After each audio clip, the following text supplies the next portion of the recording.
अस्सलाम वालेकुम। We hope कि आप बिल्कुल खैरियत से हैं।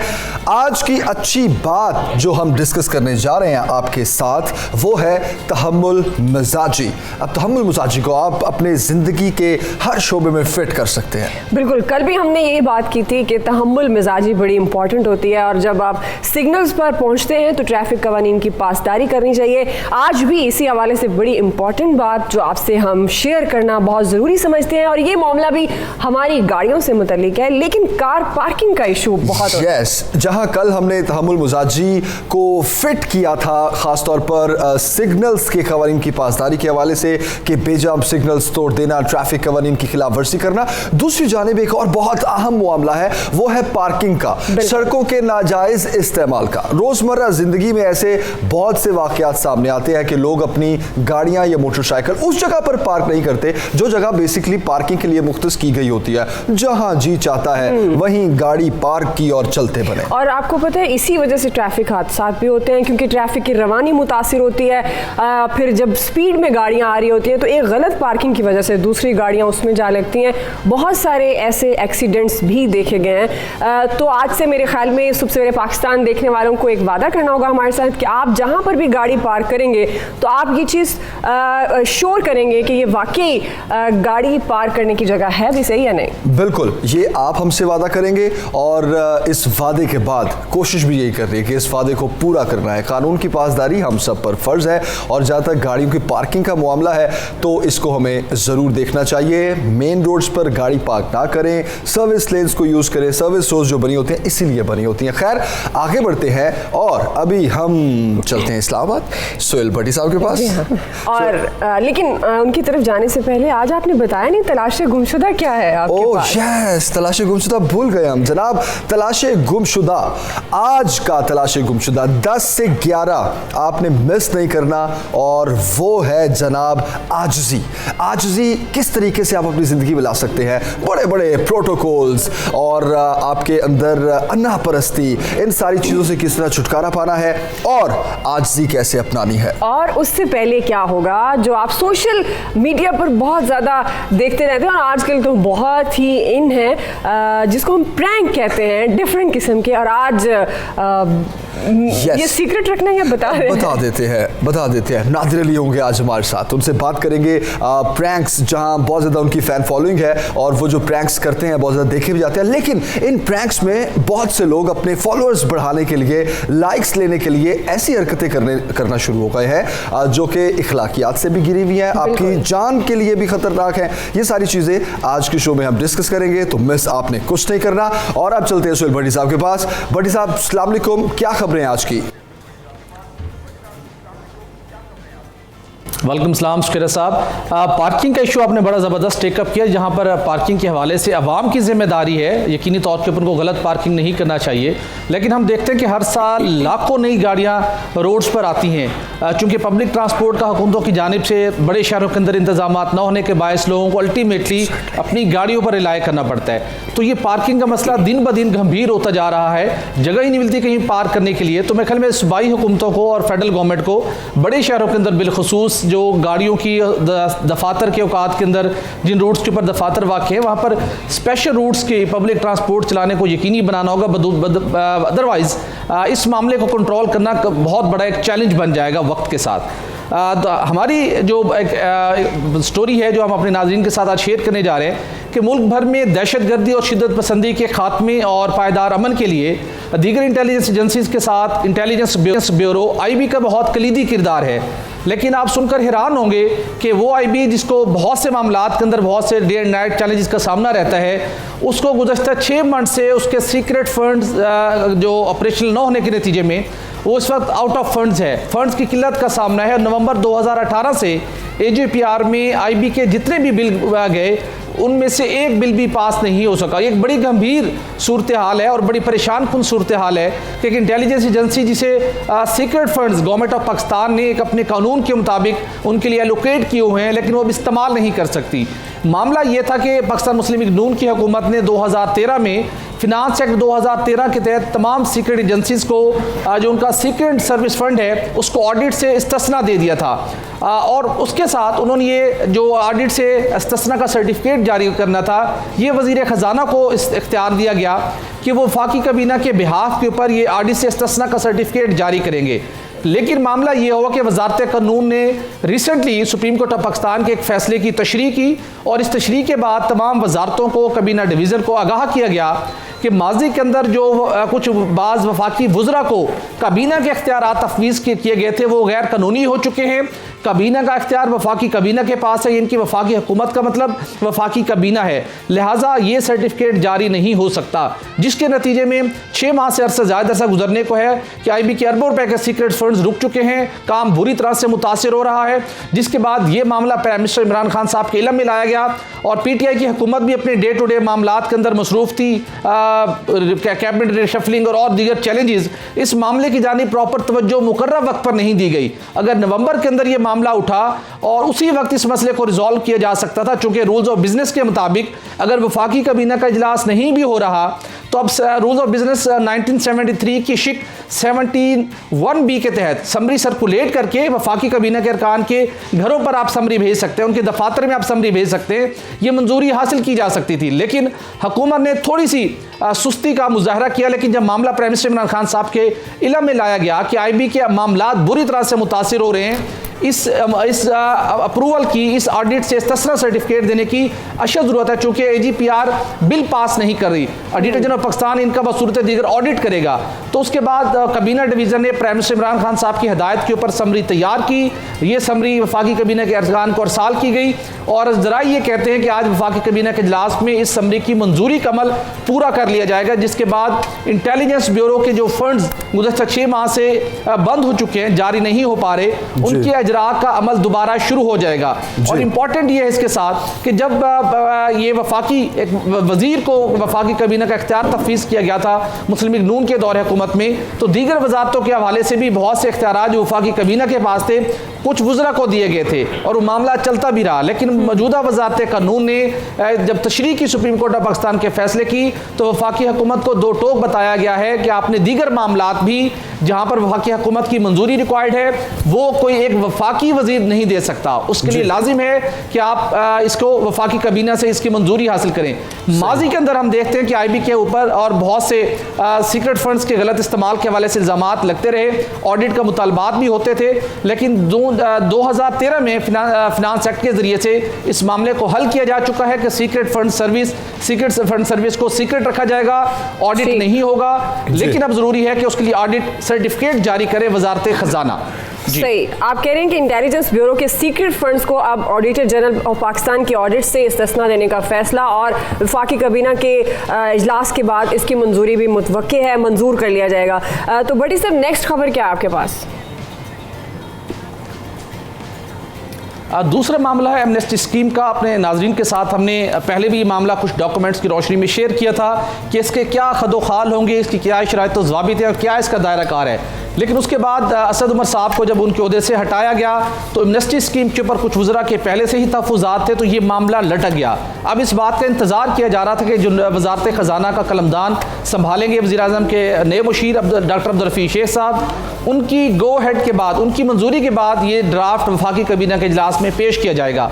इतवार के रोज़ वजारत ख़जाना के अंदर इजलास हुआ। मुशीर डॉक्टर अब्दुल रफ़ीक साहब ने इस पूरी एमनेस्टी स्कीम का जायज़ा लिया और मुस्ताफ़ी होने वाले वज़ीर ख़जाना असद उमर साहब की तैयार करदा एमनेस्टी स्कीम की मुशीर ख़जाना डॉक्टर अब्दुल रफ़ीक शेख ने मुखालफत की है। बहुत से मामलात के अंदर उन्होंने एतराज़ात उठाए हैं उनका ये कहना है कि इस एमनेस्टी स्कीम को यकीनी तौर पर आना चाहिए। अगर हमने अपनी डॉक्यूमेंटेड इकोनॉमी का जो आउटरीच है उसको बढ़ाना है, एमनेस्टी स्कीम आनी चाहिए, लेकिन इस स्कीम के अंदर बहुत से फ्लॉज हैं। उन्होंने कुछ डायरेक्शंस दी एफबीआर को, और जिसके अंदर इंपॉर्टेंट मामला ये है कि जो टैक्सेशन है उसके ऊपर कुछ उनके एतराज़ात थे कि ये 6 आपने इसकी लेयर्स डिज़ाइन की हैं, ये 2 लेयर्स में होनी चाहिए, टैक्स रेट कम होना चाहिए, और जो बेनामी असासों को जाहिर करने का मामला है उस हवाले से कुछ उनके तहफ़्फ़ुज़ात थे। इंपॉर्टेंट ये है कि जो 17 अप्रैल को प्राइम मिनिस्टर ने खुसूसी इजलास चेयर किया था वफाकी कबीना का, जिसके अंदर एमनेस्टी स्कीम को ज़ेरे गौर लाया गया। उससे मुतल्लिक़ हमें कुछ अहम मालूमात हासिल हुई हैं कि एमनेस्टी स्कीम शुरू क्यों की गई। कराची के ताजरों ने हुकूमत को कहा कि आपकी मौशी सरगर्मियाँ रुक चुकी हैं, हुकूमत ने इदराक किया है, रियलाइज़ किया है, अगर आपने मौशी सरगर्मियाँ बढ़ानी है, रोज़गार में इजाफा करना है, गुर्बत में कमी लानी है, तो आपको एमनेस्टी स्कीम लाना पड़ेगी। बसूरत दीगर बड़े कारोबारी हजरात अपने कारोबार को एक्सक्यूज कर रहे हैं, वो काम करने को तैयार नहीं है। ये बुनियादी वजह थी जिसकी वजह से एमनेस्टी स्कीम कराची के शहरियों, कराची के ताजरों के मुतालबे के ऊपर तैयार की गई। उसके साथ वो लोग जिन्होंने बैरून मुल्क इन्वेस्टमेंट कर रखी है, जिन्होंने बैरून मुल्क असासे छुपाए, उनको भी एक इजाज़त दी जा रही है कि आप अपने इस रकम को अगर पाकिस्तान लाना चाहते हैं, भले आप अपने बैंक अकाउंट में ना लाएं, आप पाकिस्तान बनाओ सर्टिफिकेट के अंदर ये रकम इन्वेस्ट कर सकते हैं, और गैर मुल्की करेंसी के अंदर जो हुकूमत पाकिस्तान ने बॉन्ड्स जारी किए हैं उसमें भी आप इस रकम को इस्तेमाल कर सकते हैं। ये एक बड़ी ऑफर है। तहम इन वो तमाम तर एतराज़ात जो हफीज़ शेख साहब ने उठाए हैं इस एमनेस्टी स्कीम के ऊपर, आज एक दोबारा इजलास तलब किया गया है जिसके अंदर मुख्तलिफ एक्सपर्ट्स को बुलाया गया है, एफबीआर को मदऊ किया गया ताकि इस एमनेस्टी स्कीम के अंदर जो इंप्रूवमेंट लेके आनी है वो लाई जा सके, इसके खदोखाल को तब्दील किया जा सके, और इसका जो दायरा कार, इसके जो एप्लीकेबिलिटी का एरिया पीरियड था वो 30 जून तक था। अब इम्कान है कि इसको 1 साल तक बढ़ाया जा सकता है। आज इसके ऊपर एक इजलास होगा, और ज़राए ये कहते हैं कि आइंदा हफ्ते वफाकी कबीना के इजलास में इस एमनेस्टी स्कीम का हतमी ड्राफ्ट मंजूरी के लिए पेश कर दिया जाएगा।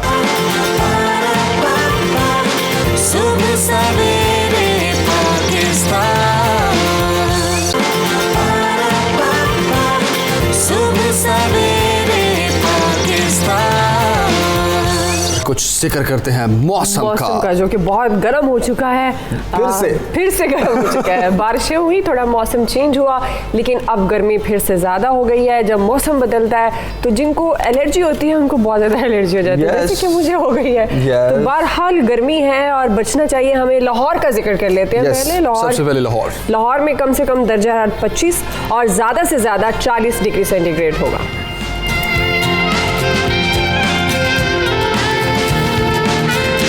कराची का अपडेट करते हैं आपको मौसम। कराची में कम से कम दर्जा हरारत 25 और ज़्यादा से ज़्यादा 31 डिग्री सेंटीग्रेड होगा।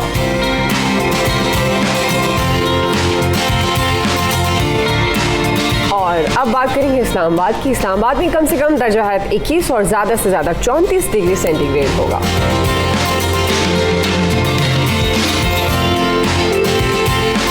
और पेशावर में कम से कम दर्जा हरारत 21 और ज़्यादा से ज़्यादा 34 डिग्री सेंटीग्रेड हो सकता है।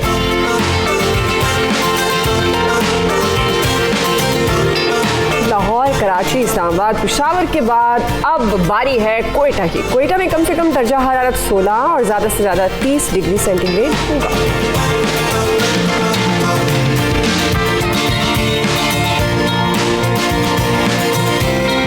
अब जनाब थोड़ी बात करते हैं सोशल मीडिया की, बिलखुसूस यूट्यूब की, और यूट्यूब से पैसे कमाने की। आसान नहीं है ये, लेकिन अगर आपके पास कुछ मुनफरिद आइडियाज़ हैं, कुछ डिफरेंट आपके पास करने के लिए, तो आप दिनों में मशहूर हो सकते हैं और फिर पैसे भी कमा सकते हैं।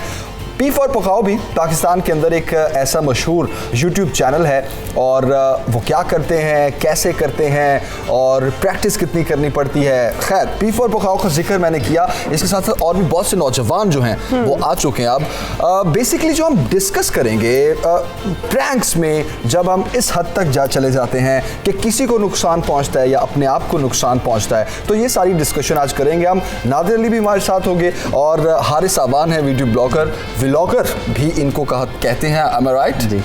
तो हारिस आपको भी वेलकम करते हैं। सुबह सवेरे पाकिस्तान, सुबह सवेरे पाकिस्तान।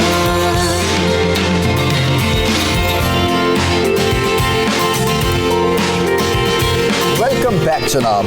नादिर अली और हारिस आवान आज के हैं हमारे मेहमान।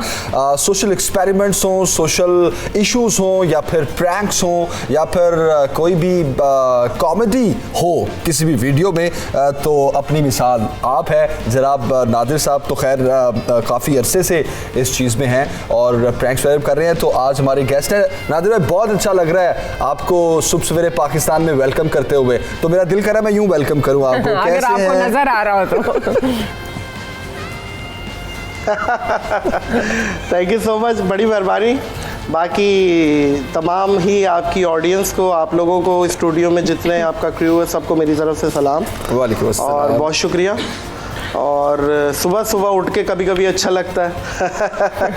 तो आज यकीनन आपको अच्छा लग रहा होगा। उठा दिया है आज आपको अच्छा लग रहा होगा कि आप हमारे शो में आए हैं। यकीनन बिल्कुल अच्छा लग रहा है। तो सुबह सुबह उठ के कोई प्रैंक किया हो? सुबह उठने का एक फायदा ये है कि हलवा पूरी मिल जाती है सुबह सुबह।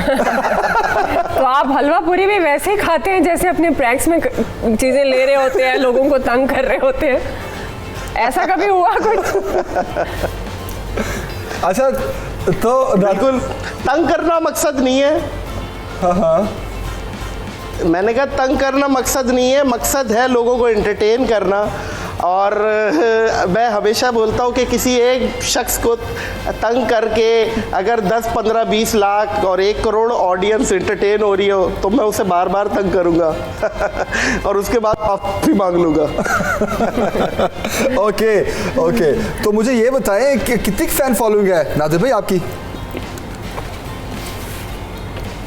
सर फैन फॉलोइंग यूट्यूब पे 2.4 मिलियन और फेसबुक पे भी 2 पॉइंट समथिंग है। तो फैन फॉलोइंग तो प्यार करने वाले लोग देखते हैं, ऑडियंस है, फॉलो कर रहे हैं, पसंद कर रहे हैं कंटेंट, कोशिश कर रहे हैं कि फैमिली ओरिएंटेड काम करें। 2010 से ये लेगेसी कंटिन्यू की हुई है। तो ये आइडिया कैसे आपको आया? कंटिन्यू साफ सुथरी शुगर कोटेड कॉमेडी करना। आपको ये आइडिया कैसे आया कि YouTube पर जाना है और लोगों एक को तंग करना है, बाकी लोगों को एंटरटेन करने हैं और पैसे कमाने हैं? कि ये आइडिया जो मैंने इसको थोड़ा सा स्टडी किया तो ये 1946 में बेसिकली एलन एल्बर्ट फंड का एक अंग्रेज़ था, डायरेक्टर अमेरिका का, जिसने ये रेडियो पे शुरू किया था कैंडिड कैमरा के नाम से। तो उसके बाद 1948 में पहली दफ़ा टेलीविज़न पे इसे लेके आया गया। तो देन ये 1948 से आज तक एक सदाबहार कंटेंट है, लोग देख रहे हैं और इसके नंबर ऑफ व्यूअर्स बहुत ज़्यादा है क्योंकि स्लैपस्टिक कॉमेडी है, लोगों से रिलेट करती है, अवामी कंटेंट है, तो लोगों का इंटरेस्ट ज़्यादा होता है, तो ह्यूज अमाउंट ऑफ पब्लिक देखती है। तो हमारी कोशिश ये होती है इसमें साफ सुथरे तरीके से कॉमेडी की जाए और पाकिस्तान की नुमाइंदगी की जाए। बिल्कुल सही। ओके, चलें अभी फिर आपसे ये भी पूछते हैं नादिर, बेसिकली हम जो चीज़ें आज डिस्कस करना चाह रहे हैं वो ये भी हैं कि बहुत से और भी नौजवान जो इन प्रैंक्स करना चाह रहे हैं, कर भी रहे हैं, काम कर रहे हैं, यूट्यूबर हैं, व्लॉगर हैं, तो वो कुछ चीज़ों का ख्याल नहीं रख रहे। तो हम बेसिकली उनकी भी थोड़ी रहनुमाई करना चाहते हैं। तो हारिस से बात करते हैं। हारिस, खैरियत से आप ठीक हैं? ठीक ठाक, सब ठीक ठाक। अच्छा, आप बताइए आपको कैसे ख्याल आया कि प्रैंक्स करने हैं, मुझे व्लॉगर बनना है? बस इंस्पायर हो गए लोगों से। नादिर भाई को भी बहुत देखते थे हम, माशाल्लाह से उनके काफ़ी फ़ैन भी हैं। अरे वाह। हाँ, उसके अलावा डिफरेंट प्रैंकस्टर्स को मैं देख के ना फॉलो किया। एक दिन यूनिवर्सिटी लाइफ थी मेरी, तो मैंने कहा यूनिवर्सिटी लाइफ में स्टार्ट, क्योंकि ज़्यादातर ना टाइम वैसे ही फ्री होता था। एक दिन वैसे ही मुझे ख्याल आया डिफरेंट प्रैंक्स देखे कि यार मुझे भी ट्राई करना चाहिए, मुझ में टैलेंट है कि नहीं। तो एक दिन बस वैसे ही मैं चला गया दोस्त को लेके, तो बस हमने स्टार्ट किया प्रैंक। तो काफ़ी अच्छा प्रैंक वो शूट हो गया, तो फिर मैंने उसको लेके स्टार्ट ही कर दिया। तो पैसों के लिए नहीं किया था, जस्ट फॉर फन स्टार्ट किया था मैंने। पैसे मेरे मकसद नहीं था, मकसद ये था कि बस एज अ फ़न इसको मैंने लिया था, तो उसी तरह स्टार्ट किया था। तो वो काफ़ी अच्छा रिस्पांस मिला मुझे। क्या किया था सबसे पहला प्रैंक? मैंने अपनी यूनिवर्सिटी में प्रैंक किया था। तो गर्ल्स को ना आंटी बोलने वाला, तो गर्ल्स के पास जाके उनसे कोई बात करके थैंक यू आंटी करके इस तरह उनसे आंटी बोला। तो वो काफ़ी मतलब मुझे अच्छा रिस्पॉन्स मिला, क्योंकि मेरे प्रैंक्स ज़्यादातर डिफरेंट यूनिवर्सिटीज़ के होते थे, तो यूनिवर्सिटी के स्टूडेंट्स से मुझे काफ़ी अच्छा रिस्पॉन्स मिलने लगा। तो बस उसी चीज़ को लेके फिर में आ गए, डिफरेंट यूनिवर्सिटीज़ में प्रैंक्स किए। उसके अलावा मैं सोशल अर्सा हो गया आपको? एक्सपेरिमेंट, मुझे 1 साल से ज़्यादा हो गया, 1 साल 1 महीना 2 महीने इतने हो गए। और कितने फैंस हैं आपके? More than 6 lakh on YouTube, great. 6 lakh से ज़्यादा है माशाल्लाह। तो सबसे मशहूर प्रैंक आपका कौन सा जिस पर आपको बहुत ज़्यादा हिट्स मिले हो? बहुत ज़्यादा हिट मिले थे, वो मेरा एक सोशल एक्सपेरिमेंट था। I am from India. तो मैं एक थोड़े ना अपनी हालत थोड़ी सी ख़राब करके ना डिफरेंट लोगों के पास जाता हूँ और कहता हूँ कि आई एम फ्रॉम इंडिया, तो मेरी हेल्प कर दें, मैं आया था, मेरे साथ ये इश्यूज़ हो गए हैं, ये वो, कि पीपल पाकिस्तानी लोग मेरी मदद करते हैं कि नहीं। तो वो वायरल हो गया था, पाकिस्तान में ट्रेंडिंग में भी आया था, नंबर 13 ट्रेंडिंग पे आई गेस रहा था वो काफ़ी टाइम। और उसको काफ़ी इंडियन यूट्यूबर्स ने भी कॉपी किया। मतलब वो आइडिया को इंडियन में इस तरह उन्होंने यूज़ किया कि आई एम फ्रॉम पाकिस्तान, उन्होंने इस तरह उसे यूज़ किया। तो उस पर मोर देन 5 मिलियन व्यूज़ गए, 5.5 मिलियन आई गेस व्यूज़ हैं उस पर। तो वो काफ़ी, उसकी वजह से काफ़ी मुझे बूस्टअप भी मिला, काफ़ी लोगों को अच्छा लगा था सोशल। अच्छा, ये बताएं कि सबसे ज़्यादा किस कंटेंट को सराहा जाता है? लोग क्या कंटेंट देखना चाहते हैं? क्योंकि आपको जो आइडियाज़ आते हैं ऑब्वियसली उसमें आप सोचते होंगे कि अच्छा यार मैं क्या करूं कि वो लोगों को पसंद आए। बिल्कुल, डिफरेंट तरह की ऑडियंस होती है। मेरी जो ऑडियंस है ना, मैं भी कोशिश करता हूँ, जैसे कि नादिर भाई ने कहा कि फैमिली ओरिएंटेड कंटेंट बनाना चाहिए, और मैं भी कोशिश करता हूँ कि जिनके साथ प्रैंक्स करता हूँ ना, तो उनसे परमिशन लेता हूँ बाद में, क्योंकि मोस्टली गर्ल्स के साथ भी प्रैंक्स करता हूँ, बॉयज़ के साथ भी करता हूँ, तो दोनों से मैं परमिशन लेता हूँ कि हम इसको यूट्यूब पे अपलोड करेंगे तो आपको कोई इशू तो नहीं है। करने के बाद प्रैंक करने के बाद तो अक्सर कह देते हैं कि आप पहले बता देते। मैं कहता पहले बताता तो वो नेचुरल रिएक्शन तो आने नहीं थे। तो इसलिए परमिशन एक ज़रूरी चीज़ है, जो आजकल पता नहीं लोग लेते हैं कि नहीं, लेकिन ज़रूर लेनी चाहिए, क्योंकि किसी भी लड़की की आप वीडियो अपलोड कर रहे हो तो उसे परमिशन लाजमी लेनी चाहिए। तो उस वजह से मेरी काफ़ी वीडियोस डिलीट भी होती हैं।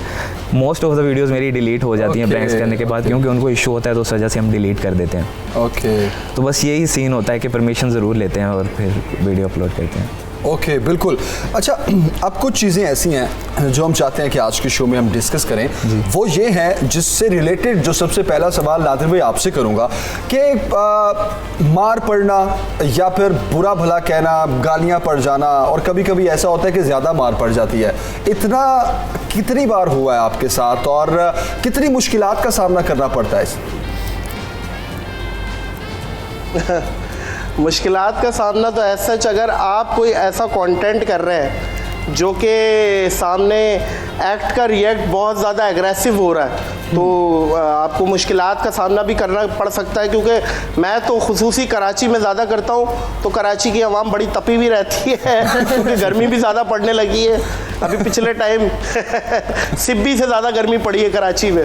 तो मसला ये है कि आपने अपने आप को कंट्रोल रखना है, और जो भी नए यूट्यूबर्स हैं उनको मेरी तरफ से यही सलाह है कि अपने सर्कल में अपने साथ सिक्योरिटी, या अगर सिक्योरिटी नहीं है तो कम से कम ऐसी जगह पे करें कोई काम, कोई कंटेंट अगर शूट कर रहे हैं तो वो सिक्योर हो किसी एरिया में या किसी यूनिवर्सिटी में जहां एटलीस्ट आपको जानते हो। तो ये बहुत पहली ज़रूरी चीज़ है, क्योंकि ये सिर्फ प्रैंक्स के कंटेंट की बात नहीं कर रहा मैं, ये ओवरऑल जो भी कंटेंट है, जो भी अपना प्राइवेट कंटेंट शूट करता है, वो व्लॉगर हो या वो कोई स्किट शूट कर रहा हो, आउटडोर शूट्स में ओवरऑल मैं ये बात कर रहा हूँ। सही। तो ये आप पहले प्लान करते हैं, आपकी टीम वर्क होता है, करते कैसे हैं, या फिर खुद बैठे बैठे कोई आइडिया आया और चल पड़ते हैं कि नहीं ये करना है? या सम टाइम कुछ आपके प्रैंक्स ऐसे भी हैं जिसमें आप सोशली कोई मैसेज देना चाहते हैं, तो उसकी क्या प्रॉपर प्लानिंग होती है? बिल्कुल बिल्कुल प्रॉपर स्ट्रेटजी, क्योंकि देखिए हमें इस टाइम मैक्सिमम ऑडियंस हमें देख रही है, मतलब तकरीबन 1 बिलियन के करीब इस टाइम मेरी व्यूअरशिप है करंटली। तो अगर आपको 100 करोड़ लोग जानते हो या आपको देख रहे हो, तो हमारी जिम्मेदारी बढ़ जाती है कि हमने कंटेंट इंतहाई कंस्ट्रक्टिव बनाना है, एटलीस्ट कि समझ आए लोगों को, और फिर कोई कुछ ना कुछ एंड में मैसेज हो। मेरी कोशिश ये होती है कि कोई एंड में ऐसा मैसेज दे दिया जाए जो कि सटायर हो, बेसिकली हंसी हंसी में कोई अच्छी बात कन्वे हो जाए। कोशिश मेरी ये होती है। बाकी स्ट्रेटजी बनाते हैं और कोशिश करते हैं कि पहले तो लोकेशन फाइनलाइज करते हैं कि हमने करना कहाँ है। उसके बाद अभी हम मुल्क से बाहर भी शूट करके आए हैं, 7-8 कंट्री में मैं अपना शो लेके गया हूँ। ये भी पाकिस्तान में पहली दफ़ा ट्रेंड सेट किया है प्रैंक्स से, जो कि पड़ोसी मुल्क भी इस टाइम इस चीज़ को कॉपी कर रहा है और वो मुल्क से बाहर जाके भी अपनी शूट्स वगैरह कर रहा है। तो ये सब चीज़ें मैं पहले ही कर चुका हूँ और इंडिया में तैयारी है। नेक्स्ट वीक मैं टर्की और अच्छा टर्की भी जा रहे हैं। इंडिया में भी बहुत सराहा गया आपको। टर्की जी, अल्लाह का करम है।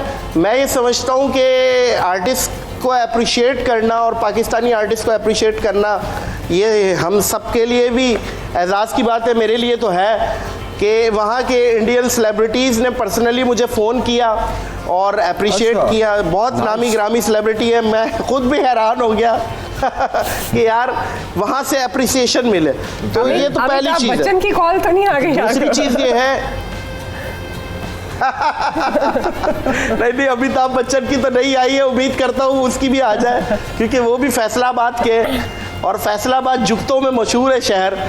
तो अगर आपके तवस्सुस से वो देख रहे हैं तो उन्हें चाहिए कि वो एक दफ़ा फैसलाबाद चक्कर ज़रूर लगाए क्योंकि वो 2 रंग का आदमी है। पहली दफ़ा मैंने देखा है। सर के बाल अलग है और ये दाढ़ी के अलग है। सुबह सवेरे पाकिस्तान, सुबह सवेरे पाकिस्तान। हारिस, जिस तरह नादिर ने गोश्त लेने आया बंदा तो उसको चूज़े दे दिए हैं कि ये अभी 6 महीने बाद साल बाद इसका गोश्त बनेगा तो फिर खुद ही निकाल लेना। ठीक है, इस तरह के प्रैंक्स या फिर बार्बर शॉप पे प्रैंक्स और या फिर एक और बड़ा मशहूर हुआ था बार्बर शॉप वाला। वैसे बहुत इन था जिसमें वो कॉल पे ही तपा देते हैं जो भी कस्टमर आ रहा होता है। हाँ, और वो पैम्पर वाला बड़ा बेसिकली एक सटायर मैंने किया था donkey meat prank. Donkey meat prank जिसपे वो करंटली सटायर था। देखो गोश्त बड़ा बिक रहा था लाहौर में। Yes yes yes yes yes. तो ये मैंने किया था कि कसाई की दुकान पे बन के बैठ गया और लोगों का गोश्त दे रहा हूँ और फोन आ गया, हाँ भाई गधा गिरा दिया, तो बंदे का आगे से रिएक्शन आया, भाई गधा बेच रहे हो। तो ये बड़ा अच्छा सटायर था उस वक्त। तो इसे तकरीबन 50 मिलियन व्यूज आए थे इसके लिए। इमेजिन करें सर आप, 50 मिलियन व्यूज। क्या बात है, क्या ये मेरे लिए बड़ी बड़ी बात थी कि सही बात है, सही बात है। था। और एक वो भी था जिसमें पिक्चर बनवाने जाते हैं ना दुआ, वो पासपोर्ट साइज, ठीक है, तो उसमें हाथ से पिक्चर बनाना शुरू। ओके, आपने पासपोर्ट साइज पिक्चर बनवानी है, हाथ से बनाना शुरू कर देते हैं। अच्छा नादिर, मैं आपके पास आता हूँ वापस। हम बेसिकली आपसे कुछ मैसेज भी लेना चाहेंगे नए आने वाले जो टैलेंट हैं, व्लॉगर्स हैं, यूट्यूबर्स हैं। हारिस, आपने भी कभी इस तरह किया हो, बहुत ज़्यादा तपा दिया हो किसी को, फुल मारने के चक्कर में आ गया हो? नहीं, मेरे जो प्रैंक्स होते हैं ना, मेरे प्रैंक्स का ये सीन होता है कि उसमें लोगों को इतना मैं तपाता नहीं हूँ। मतलब मैं ज़्यादातर आई थिंक्स मैं अपने ऊपर लेता हूँ। जितनी भी चीज़ें होती हैं ना वो मैं अपने ऊपर लेता हूँ। I take things on myself. Like मैं इस तरह के प्रैंक्स करता हूँ जिसमें मेरी इंसल्ट हो रही हो ज़्यादा से ज़्यादा, लोगों की ना हो रही हो।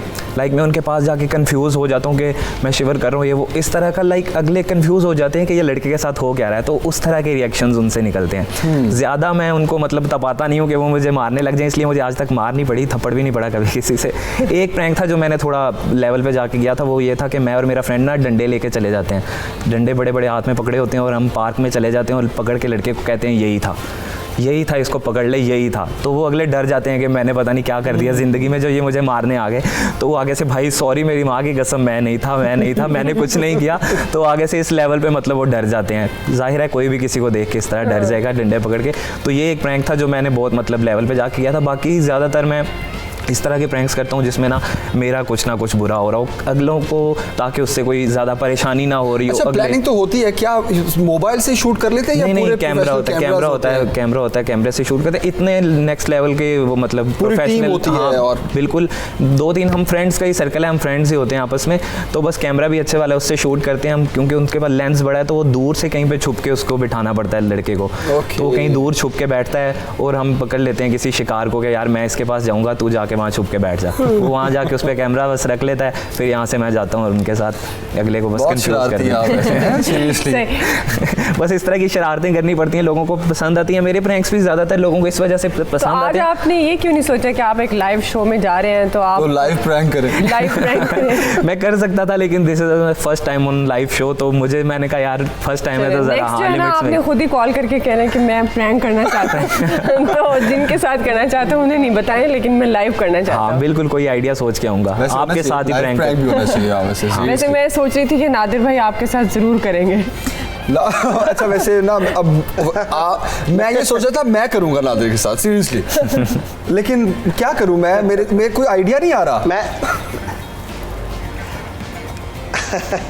नहीं, आपने कर दिया, आपने स्टाइल जो किया ये प्रैंक हो गया आपकी तरफ इसकी से। हद होती है आपके प्रैंक की कि अगर बस इस हद को क्रॉस नहीं करना, ऐसा ना हो कि फिर YouTube चैनल ही बंद कर दिया जाए।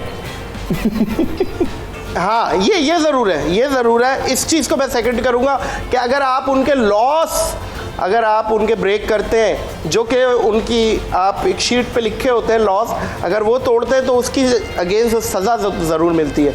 वो आपकी मोनेटाइजेशन डिसेबल हो जाती है, या आपका चैनल सस्पेंड हो जाता है, बिल्कुल। या कोई अगर आपको 3 स्ट्राइक्स मिले तो हाँ, आपका चैनल yes. टर्मिनेट भी हो सकता है। Terminate Yes, भी हो exactly, सकता जो ये आपका बहुत- YouTube बहुत चैनल कहलाता प्रोफेशनल है। है। हाँ, ये yes. ऐसा नहीं है कि कोई भी उठ के कुछ भी डाल दे, ऐसा नहीं है। बिल्कुल। अच्छा अब मैं चाहूंगा नादिर भाई, इन द एंड वो लोग, मैंने बहुत से प्रैंक्स अनफॉर्चुनेटली देखे हैं जिसमें लड़कियों को छेड़ रहे हैं और पानी वाले गुब्बारे हैं और लोगों की गाड़ियों पे मार रहे हैं और बाद में उनको जाके टीज कर रहे हैं। बहुत से ऐसे हर्टिंग प्रैंक्स भी मैंने देखे हैं। तो उन बच्चों के लिए, उन नए आने वाले जो व्लॉगर्स, यूट्यूबर्स हैं, उनके लिए क्या मैसेज देना चाहेंगे आप?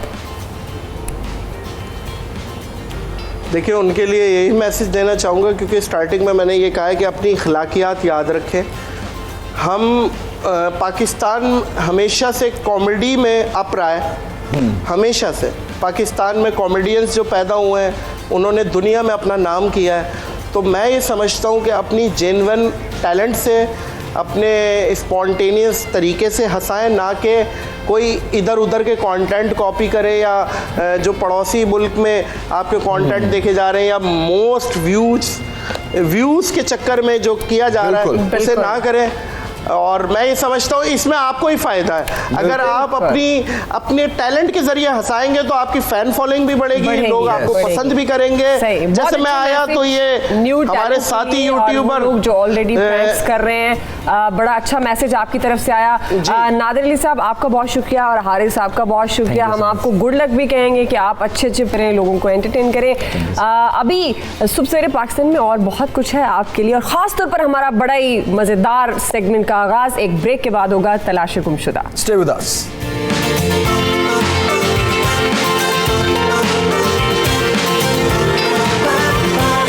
सुबह सवेरे पाकिस्तान, सुबह सवेरे पाकिस्तान।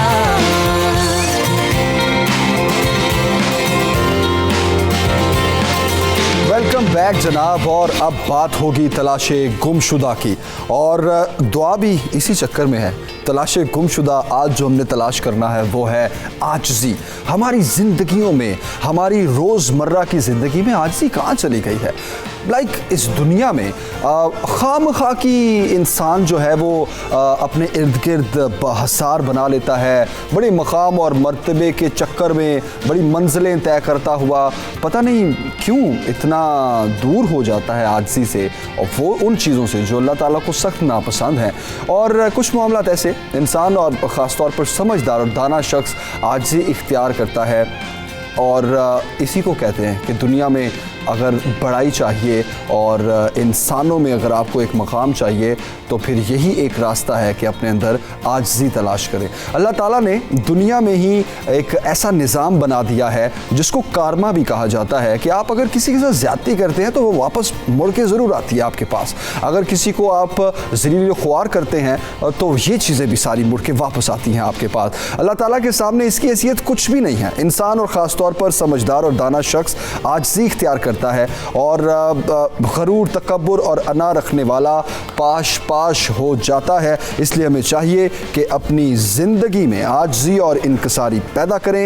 एक ज़माना आपके लिए झुक जाएगा, अपनी ज़ात में लचक पैदा करें, क्योंकि तकब्बुर किसी तौर भी हमें ज़ेब नहीं देता। और सबसे बढ़कर ये कि आजिज़ी इंसानियत की महराज है, और वो बात कि जिस दरख्त को फल लगता है वो दरख्त कभी भी आप अकड़ा हुआ नहीं देखेंगे। तो गरूर और तकब्बुर और अना, इन सारी चीज़ों से इंसान ने क्या लेना है? आजिज़ी इख्तियार करना, ये सबसे ज़रूरी है। यही आज की हमारी तलाश है। जी हाँ, और मैं भी तलाश गुमशुदा हो गई थी और क्योंकि मैं आजिज़ी ढूंढने गई थी एक्चुअली। अनफॉर्चुनेटली हमारे माशरे में क्या होता है, जब हमारे पास थोड़ी सी दौलत आती है, हम अमीर होते हैं, हमारे पास स्टेटस आता है, तो हम क्या करते हैं कि हमारे अंदर एक तकब्बुर खुद ब खुद आ जाता है। आजिज़ी तो फिर कहीं रहती नहीं है। फिर हम अपने मुलाजमीन से लेकर हमारे जो अंडर काम करते हैं, हम उनके साथ फिर तकब्बुराना रवैया इख्तियार करते हैं और उसकी वजह से बहुत से मसाइल पैदा होते हैं। लोग सोशली तौर पर नाकाम भी होते हैं। फिर बहुत सारे लोग जो जिनको ज़रूरत होती है ऐसे लोगों की, जो किसी पोस्ट पर होते हैं, वो उनका काम कर सकते हैं, लेकिन वो अपने तकब्बुराना रवैये की वजह से बहुत से लोगों को मायूस कर देते हैं। तो आप हमें कॉल कर सकते हैं, कॉल के ज़रिए अपना एक्सपीरियंस शेयर कर सकते हैं और आप भी हमारे साथ तलाश गुमशुदा के इस सेगमेंट में शामिल हो सकते हैं और बता सकते हैं कि वाकई क्या हमने आजिज़ी को खो दिया। एग्जैक्टली। और अगर खो दिया है तो अब इस आजिज़ी को हम तलाश किस तरह करें? और इसके साथ साथ हम आम तौर पर अगर देखते हैं तो हमारा मुआशरा किस पस्ती की तरफ जा रहा है। यस, बिल्कुल। और इस पस्ती में हम किस तरह इस आजिज़ी को अब तलाश करें, आज के शो में हम ये कोशिश करते हैं। सारम बर्नी साहब हमारे साथ हैं आज के इस सेगमेंट में, समाजी कारकुन हैं आप। थैंक यू सो मच सारम भाई ज्वाइन करने के लिए। आप खैरियत से हैं? ठीक है, थैंक यू जी, अल्हम्दुलिल्लाह ठीक ठाक। मशीयत ज़हरा साहिबा हैं माहिर नफ्सियात, और हमारे साथ लाहौर स्टूडियोज़ में डॉक्टर प्रोफेसर मुजाहिद साहब हैं, इस्लामिक स्कॉलर हैं। पहले भी हमारे शो में आप आते रहे हैं, हिस्सा रहे हैं, आपको भी वेलकम करते हैं। खैरियत से हैं? ठीक है, प्रोफेसर साहब से स्टार्ट कर लेते हैं। बिल्कुल। क्योंकि हम बहुत सारी चीज़ों में प्रोफेसर साहब बात करते हैं कि हम मुसलमान हैं, इस्लाम हमारा मज़हब है, हम कुरान पाक भी पढ़ते हैं, हम 5 वक्त की नमाज़ें भी पढ़ते हैं, लेकिन ऐसा क्यों होता है जब हमारे पास स्टेटस आता है, हमारे पास कोई मकाम आता है, तो हम वो चीज़ भूल जाते हैं? क्योंकि अल्लाह ने तो बड़े वाज़ेह अंदाज में कहा है कि तमाम इंसान अल्लाह की नज़र में बराबर है। जी ऐसे ही है। बिस्मिल्लाहिर्रहमानिर्रहीम। जैसा कि आपने अभी ये बात बयान की कि हम मुसलमान तो हैं, कुरान पाक पढ़ते भी हैं, लेकिन इन तालीमात पर हम अमल नहीं करते।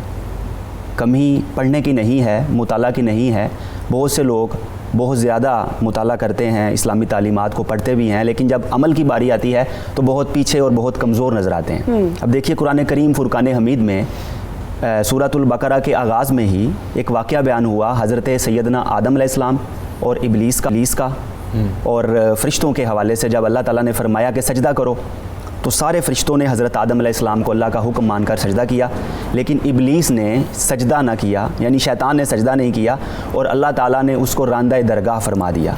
जो उसने सजदा नहीं किया, एक तो अल्लाह के हुक्म के सामने नहीं झुका, दूसरा हज़रत सैयदना आदम अलैहिस्सलाम के सामने वो नहीं झुका, तो अल्लाह ताला ने उसको फरमाया कि वकाना मिनल काफिरीन, ये काफिरीन में से हो गया, इनकार करने वालों में से हो गया, काफिरों में से हो गया। क्यों? उसने तकब्बुर किया, आजिज़ी इख्तियार नहीं की। तो यहाँ से ये मालूम हो गया कुरानी वाक़या से कि आजिज़ी इख्तियार न करना ये शैतान की सिफत है, और जिसने सबसे पहले आजिज़ी को छोड़ा है वो शैतान ही है। अब हमें ये देखना है अपनी ज़िंदगियों में कि कहीं हम आजिज़ी को तर्क करके, आजिज़ी को छोड़कर शैतानी रविश पे तो नहीं चल रहे। इसी तरह एक बार ऐसा हुआ कि नबी करीम सल्लल्लाहु ताला अलैहि वसल्लम के पास चंद गरीब लोग बैठे हुए थे, उनके लिबास भी उम्दा नहीं थे। तो कुफ़ार के बहुत अमीर कबीर लोग आए, उन्होंने जब आके देखा कि आप सल्लल्लाहु अलैहि वसल्लम की बारगाह में गरीब तबका बैठा हुआ है, तो आकर कहने लगे कि अगर आप इन गरीबों को अपने आप से दूर कर दें तो हम दायरा इस्लाम में आ जाएंगे। आप सल्लल्लाहु ताला अलैहि वसल्लम इससे पहले कि कोई जवाब देते, अल्लाह ताला ने कुरान की आयत नाज़िल फरमा दी, जिसमें फरमाया गया कि वला तत्रुदिल्लज़ीना यदऊना रब्बहुम बिलगदाति वल आशिश, जो लोग अल्लाह रब्बुल इज़्ज़त को सुबह शाम पुकार रहे हैं, उसकी इबादत कर रहे हैं, आप उन लोगों को अपने आप से दूर ना कीजिए, अगरचे वो गरीब हैं, इस बिना पर के वो गरीब हैं, ये फ़र्क ना कीजिए, इम्तियाज़ ना कीजिए। तो अगर कुफ़ार जो अमीर कबीर हैं वो इस्लाम कबूल नहीं करते तो ना करें, लेकिन किसी की दिल आज़ारी ना हो, अपने आप से दूर ना किया जाए। अल्लाह ताला ने इसलिए अपने हबीब सल्लल्लाहु अलैहि वसल्लम से फरमाया कि आप आजिज़ी इख्तियार कीजिए, वक़्फ़िद जनाहका लिलमुमिनीन, ईमान वालों के लिए आप आजिज़ी इख्तियार कीजिए, नरमी का पहलू इख्तियार कीजिए। मुजाहिद साहब, कितनी खूबसूरत बातें आप कोट कर रहे हैं, और अल्लाह ताला अनापरस्ती को, तकब्बुर को कितना सख्त नापसंद करते हैं, सबको पता है। और जिस तरह आपने कहा डिफ्रेंशिएट कर देना, लोगों में में कि इससे मिलना इससे नहीं मिलना, अगर आपसे कोई नीचे है, ये तो दूर की बात। अब तो अल्लाह माफ़ करे, अब हमारे मुआशरे में पता नहीं है कौन सी दौड़ लग गई है कि एक दूसरे से बर्तरी लेनी है, एक दूसरे को नीचा दिखाना है, और अपने आप को पता नहीं कौन सा वो मकाम है जहाँ पहुँचना चाहती है। अब हमारे मुआशरे में बहुत से लोग ऐसे। सारिम भाई से मैं जानना चाहूँगा, सारिम भाई आपके पास तो बहुत से ऐसे केसेस भी आते होंगे कि पैसे के पीछे माँ बाप को छोड़ दिया, किसी ना किसी के साथ ज़्यादती कर दी, बेदखल कर दिया, ऐसे वाक़यात मैं चाहूँगा कुछ तो आप हमारे साथ शेयर भी करें। और दूसरा ये कि कौन सी ख्वाहिशात हैं, कौन से ऐसे मुहर्रकात हैं जो पूरे ही नहीं होते इंसान के? बात ये, जब नाजायज़ चीज़ों के पीछे आप चल देते हैं और फिर वो ख्वाहिशात, देखें ज़रूरियात हर इंसान की पूरी हो जाती हैं, अल्लाह का एक निज़ाम है, उसके तहत वो पूरी हो जाती हैं। हम किधर जा रहे हैं, हमारी मंजिल क्या है, क्या हमें पता नहीं है? क्या हम इतने नादान हैं? ये घमंड दिखा करके, ये दीवानगियाँ दिखा के, ये पागलपन दिखा के हम क्या हासिल करना चाहते हैं? ना हमें अपनी ज़ात में कुछ मिलेगा, ना हमें हमारा वो रब मिलेगा जिसे हम पुकारते हैं, हमें कुछ भी नहीं मिलेगा। हम सिर्फ जो है ना ऐसे ही ठोकरे खाते रह जाएंगे। सुबह सवेरे पाकिस्तान, सुबह सवेरे पाकिस्तान। मशीयत साहिबा, क्या इन लोगों की साइकी होती है एक दूसरे से बदतर होने की, बदतर कह रहा हूँ, बर्तरी हासिल करने की ये जो ख्वाहिश होती है, ये क्या ख्वाहिश है? और इसको हासिल करने के लिए इंसान किसी भी हद तक जाने से गुरेज नहीं करता। बेसिकली क्या माइंडसेट क्या होता है, साइकी क्या होती है ऐसे लोगों की? वो आपने जिस तरह फंबल करके बोल दिया, बर्तरी हासिल करने के लिए बर्तर हो जाते हैं। तो मसला यही होता है कि हम जो है साइकोलॉजिकली अपने आप को इन्फ्योरिटी कॉम्प्लेक्स में घिरा हुआ पाते हैं, और हम ये चाहते हैं कि हमारे इर्द गिर्द जो लोग हैं उनसे अगर हमने ऊपर निकलना है तो हमारे पास जो भी चीज़ है we have to show off that, उसको शो करेंगे तो। और एक और मज़े की चीज़ मैं आपको बताऊं, मेरा अपना लाइफ एक्सपीरियंस है कि अगर आप ज़्यादा हम्बल और आजिज़ है ना, तो आपकी जो क्रेडिबिलिटी है वो लोग इतनी उसको इग्नोर करते हैं। लोग समझते हैं कि अगर आप में एटीट्यूड नहीं है और आप जो है सामने वाले से झुक के इज़्ज़त से बात करते हैं, क्योंकि मेरे फादर ने हमेशा हम बहन भाइयों को यही बात बोली जो आपने भी कोट की कि जो फलदार दरख्त होता है वो झुका हुआ होता है बेटा, तो झुक के रहो, इसी से कामयाबी है। तो मसला ये है कि जब आप बहुत ज़्यादा आजी का मुजाहरा करेंगे ना सर, तो जो सामने के लोग हैं वो आपकी क्रेडिबिलिटी पे शक करेंगे कि भाई ये इतना आजिज़ है, मतलब इसके अंदर कोई कमी है। तो जो बिल्कुल रूड है तो वो हमारे हिसाब से जी बड़ा कोई लाइक फाइक इंसान है। सही कह रही हैं आप। और बहुत अनफॉर्चुनेट है ये, आई डोंट नो, शायद देखा देखी ऐसा हो रहा है। जी बिल्कुल देखा देखी। अब जैसे यूरोप की बात की बनी साहब ने, तो बिल्कुल मैं ख़ुद अंडरग्राउंड्स में इंग्लैंड में ट्रैवल कर रही थी, तो यूनिवर्सिटी के साथ में तो स्टूडेंट थी, तो अपने आप को पता है वहाँ लगेज लेके आपने ट्रैवल करना होता है। तो अब बीइंग अ फीमेल मेरे साथ एक और मेरी फ्रेंड थी, तो हम लोगों ने जब ट्रेन में जाने लगे तो दरवाज़ा बंद होने लगा और हमारा लगेज बाहर रह गया। तो वो किसी और मुल्क के लोग थे, मतलब हम नहीं जानते, फीमेल्स भी थी और मेल भी, और वो सब लोग हमारा बैग ऐसे करने लगे कि जैसे इसको अंदर लाना बहुत ज़रूरी है। जबकि यही चीज़ हम यहाँ पर देखते हैं हमारे मुल्क के अंदर, तो हम ये कोशिश करते हैं कि लाना ही नहीं चाहिए था जी, लेके क्यों आए हैं अगर ये रास्ते के अंदर इनके लिए प्रॉब्लमेटिक बनना है। ये हमारा लर्नड बिहेवियर है। आपकी जो पर्सनैलिटी है वो आपकी डेवलपमेंट हो जाती है यंग अर्ली ईयर्स में, और आपने देखा कि आपके फादर ऐसे रिजिड पर्सनैलिटी के हैं, उन्होंने कभी भी किसी के साथ अच्छे तरीके से पेश नहीं आए, क्योंकि बच्चे वो सीख रहे हैं जो देख रहे हैं, उन्होंने वो चीज़ें अपना ली।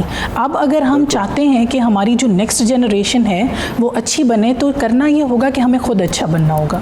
जो एट्रीब्यूट्स साइकोलॉजी के अकॉर्डिंगली हमारे अंदर होंगे वही हमारे बच्चों में, हमारे इर्द गिर्द मुआशरे में फैलेंगे।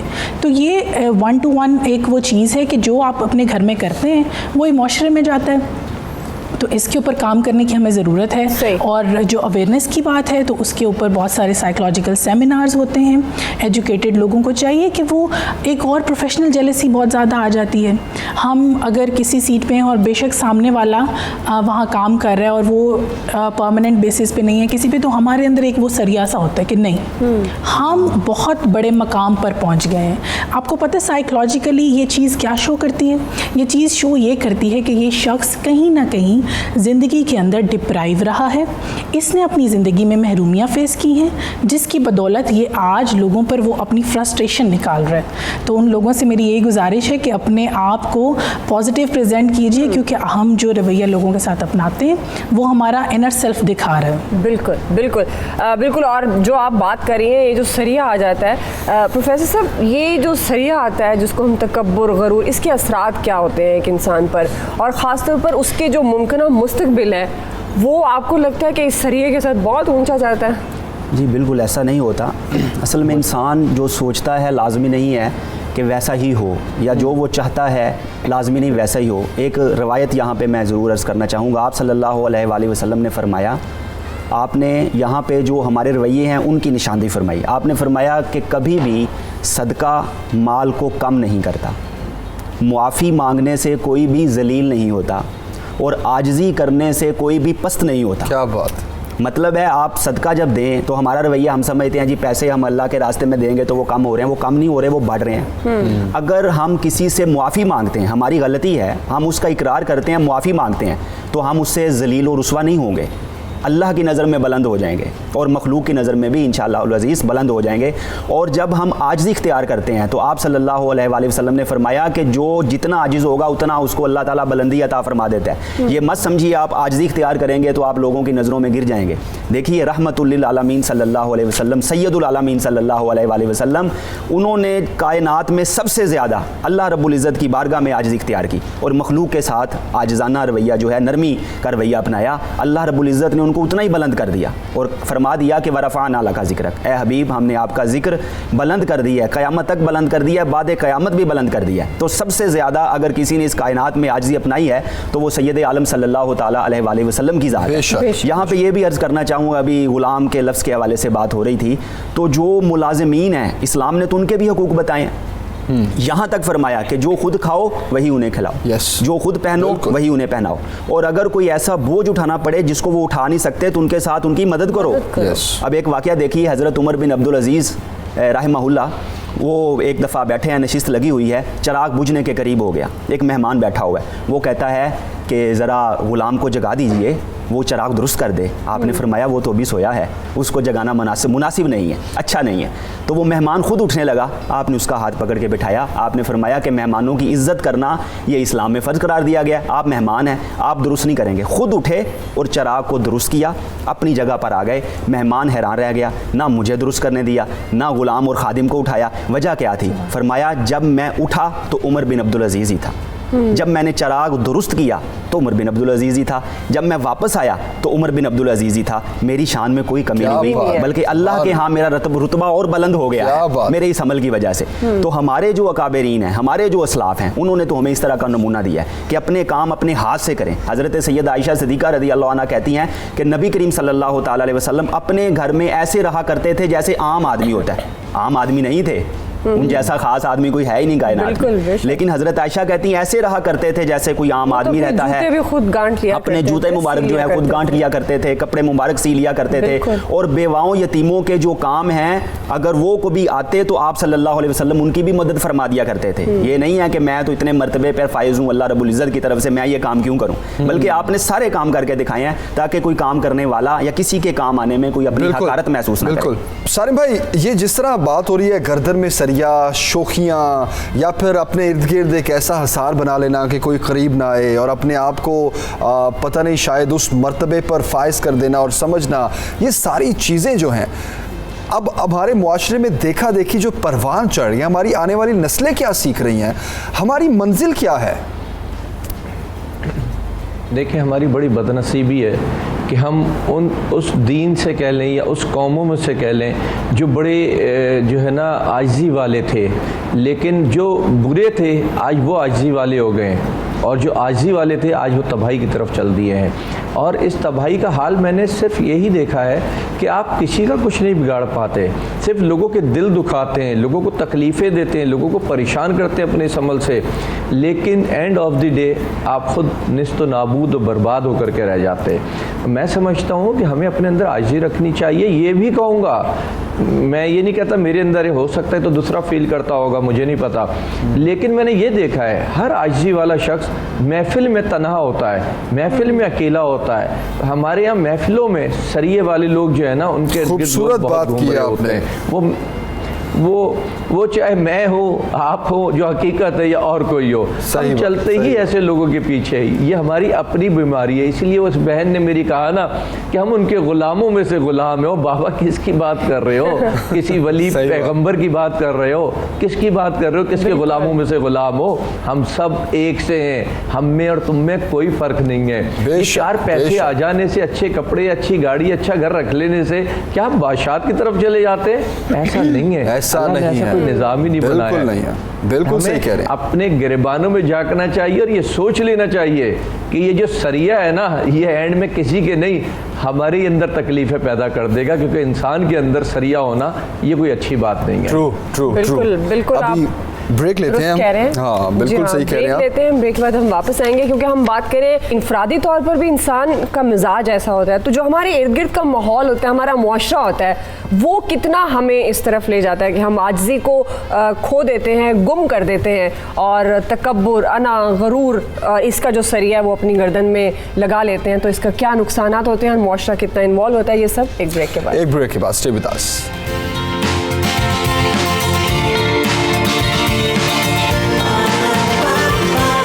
सुबह सवेरे पाकिस्तान, सुबह सवेरे पाकिस्तान।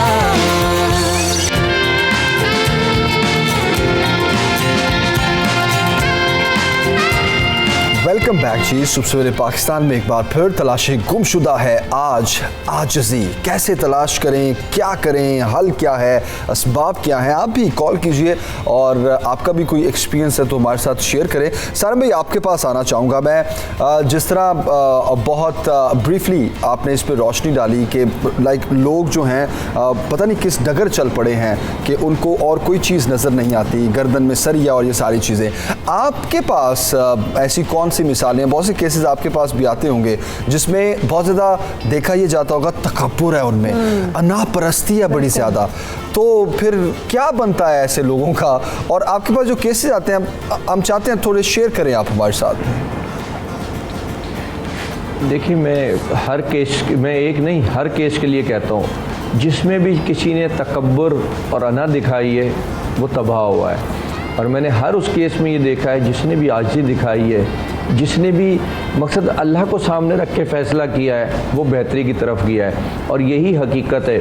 अगर किसी को मेरी बात पे यकीन है तो आज ये यकीन करके देखे, बिना मतलब के, बिना रिटर्न के, आप अल्लाह की रज़ा के लिए अपने अंदर आजिज़ी पैदा करके तो देखें। आप महफिल में ज़रूर अकेले रह जाएंगे, ये मैं यकीन से कहता हूँ आपको। आप हर जगह सोचेंगे कि कैसी आजिज़ी है मेरे अंदर कि लोगों ही ने मेरे करीब आना छोड़ दिया, लेकिन आप अपने आप से मुतमईन होना शुरू हो जाएंगे। आप अपनी मंजिलों पे पहुंचना शुरू हो जाएंगे। जो मंजिलें आपको बहुत दूर नजर आती हैं, इतना तेज भागने के बावजूद, वो आपके इतनी करीब आ जाएंगी कि आप तसव्वुर भी नहीं कर सकते। मैंने अपनी ज़िंदगी को इसी तरीके से बदलते देखा है और बहुत तेज़ी से बदलते देखा है। हमने भी बड़ी दौड़ भाग की, बड़ा समझते थे कि जितना अकड़ के चलेंगे, जितनी ताकत दिखाएंगे, उतनी जल्दी हम मंजिलों पे पहुंचेंगे। लेकिन वो मंजिलें बड़ी वक्ती, बहुत छोटी मंजिलें होती हैं। पाया तब, हासिल तब हुआ जब हमने अल्लाह की रज़ा के लिए काम किया कि अल्लाह क्या पसंद करता है। आज भी यकीन जाने इदारों में बड़ी रेस है। मैं कहता हूँ इदारों में तो होनी चाहिए, तभी हम कोई बेहतरी और भलाई की तरफ जाएंगे। लेकिन वो रेस दुनियावी रेस में चले हुए हैं। मैं आज तक उस दुनियावी रेस के अंदर नहीं गया। मैं नहीं सोचता कि कौन सा काम उछलेगा, कौन सा काम उठेगा, किसमें मैं ज़्यादा चमकूंगा, किसमें मैं ज़्यादा न्यूज़ में रहूँगा, किसमें मैं ज़्यादा खबरों में आऊँगा।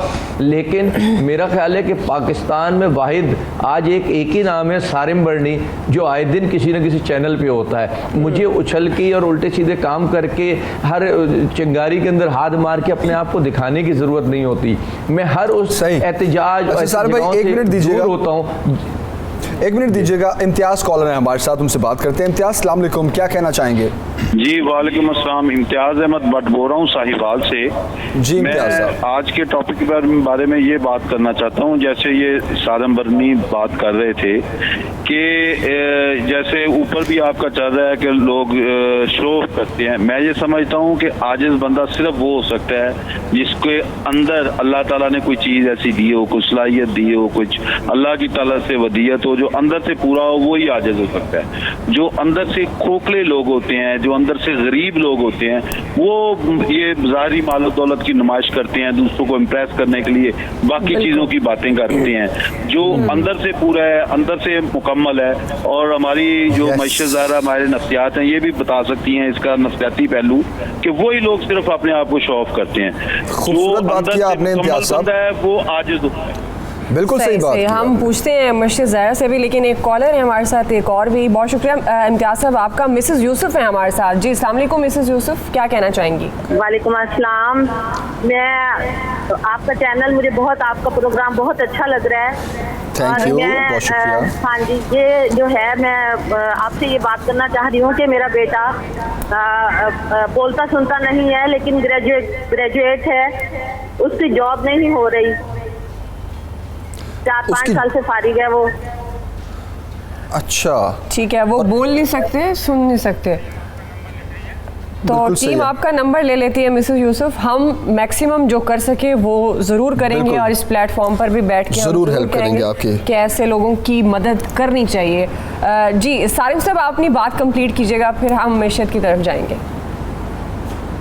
तो जहन से निकल गया, मैं पता नहीं क्या बोल रहा था। बहरहाल इम्तियाज़ साहब की बात मैंने सुनी, बड़ी अच्छी लगी, और वही बात है जो मैं कर रहा था कि आप अकेले रह जाते हैं, कुछ नहीं मिलता आपको। ये वही लोग हैं जो अंदर से खोखले हैं, वो जो है ना अपने आप को सरिया रख के दिखाते हैं कि हम बड़े तुर्रम खान बन गए, लेकिन वही लोग जिस वक्त टूटते हैं ना तो फिर वो जुड़ भी नहीं सकते, फिर उनका बहुत बुरा हाल होता है। आजिज़ी वाला शख्स कोई ऐसा शख्स नहीं है, अगर कोई कॉलर आके भी इस बात को बताए जो समझता है कि मैंने हमेशा आजिज़ी रखी है, लोग उसके बारे में कहते हैं, तो वो आपको बताएगा कि वाकई मैंने हमेशा अपना सफ़र मुकम्मल किया है, मेरा कभी सफ़र अधूरा नहीं रहा। आप देखें ना हमारे हुक्मरान क्यों अधूरे रह जाते हैं, बार बार, एक बार नहीं बार बार। वजूहात ही सिर्फ यही हैं कि ये हर बार हमें धोखा दे के जाते हैं, इतना झुक करके आते हैं, और जैसे ही मंजिलें मिलती हैं ये अकड़ जाते हैं, और यही वजह है कि इनकी अकड़ के बाद ये टूट जाते हैं। ये हमें जो है ना फिर तो ये बड़ी सारी चीज़ें हमारी अपने सामने, हमारी अपनी निगाहों में, हमारे नबियों से, हमारे पैगम्बरों से सारी चीज़ें हमें मिलती हैं,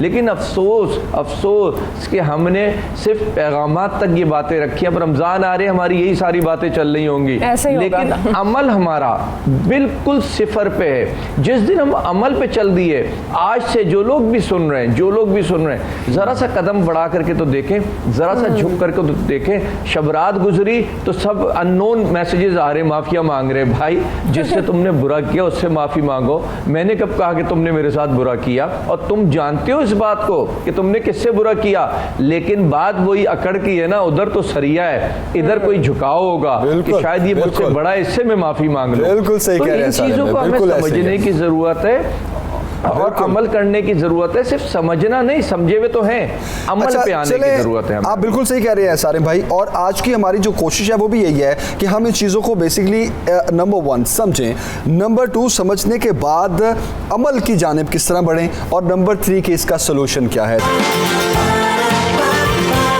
सुबह सवेरे पाकिस्तान,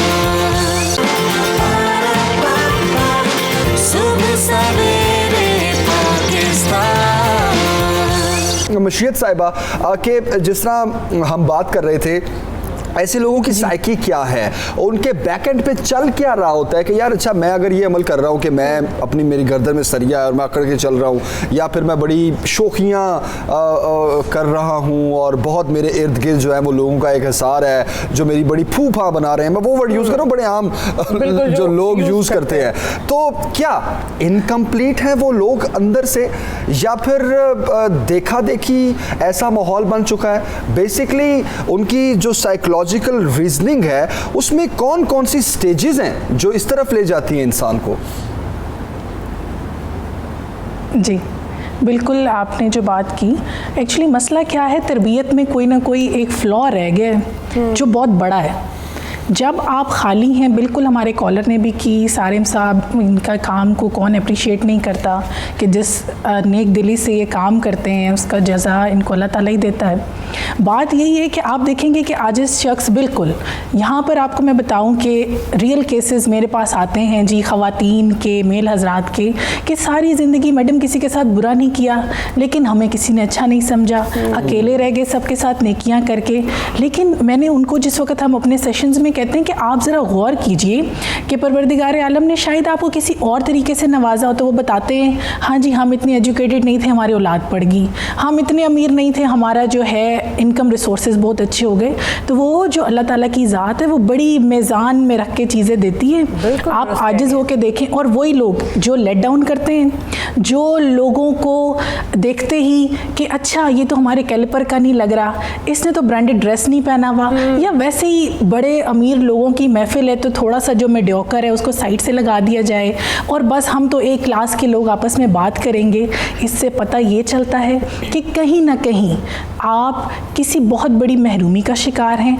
अब कौन लोग हैं? जो ख़वातीन दूसरों के साथ ऐसा सलूक करती हैं, उनके फिर रिलेशनशिप के ऊपर हम आते हैं, वहाँ चेक करते हैं, हाँ जी पता क्या चला, हस्बैंड के साथ रिलेशन अच्छा नहीं है, बड़ी रिजिड पर्सनालिटी का आपका शौहर है, सारी ज़िंदगी उसने आपको दबा के रखा।